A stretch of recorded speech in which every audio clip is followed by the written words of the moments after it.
Hello বন্ধুরা, সবাই কেমন আছো? আজকে আমি তোমাদের সঙ্গে শেয়ার করছি ইলিশ মাছ ভাপার একটা রেসিপি। ইলিশ মাছটাকে আমি ভালো করে নুন হলুদ মাখিয়ে রাখছি। একটু কিছুক্ষণ এটাকে রেখে দিতে হবে। হলুদ নুনটা খুব ভালোভাবে মাখিয়ে দিতে হবে গায়ে। দেখো আমার সুন্দর করে মাখানো হয়ে গেছে। এবার আমি কিছুক্ষণ এটাকে রেখে দেবো।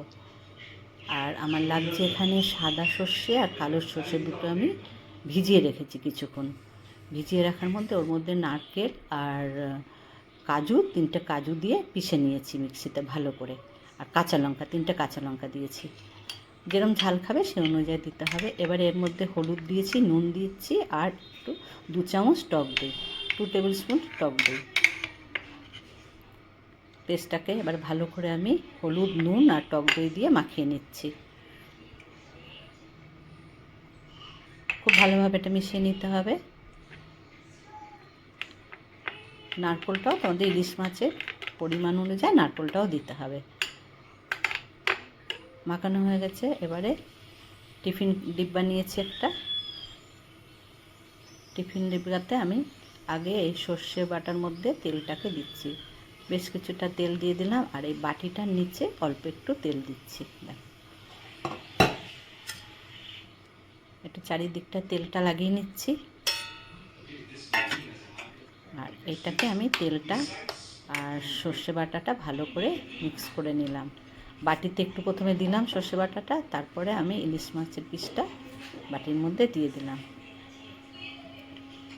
এবারে আমি এর উপরে বাকি সর্ষে বাটাটা উপরে দিয়ে দেবো। তোমরা একবার এরমভাবে করে খেও, সত্যি খুব সুন্দর টেস্ট লাগে। আমি ভালো করে দিয়ে দিয়েছি সর্ষে বাটাটা উপরে। সুন্দর করে কাঁচা লঙ্কাটা দিয়ে দিচ্ছি,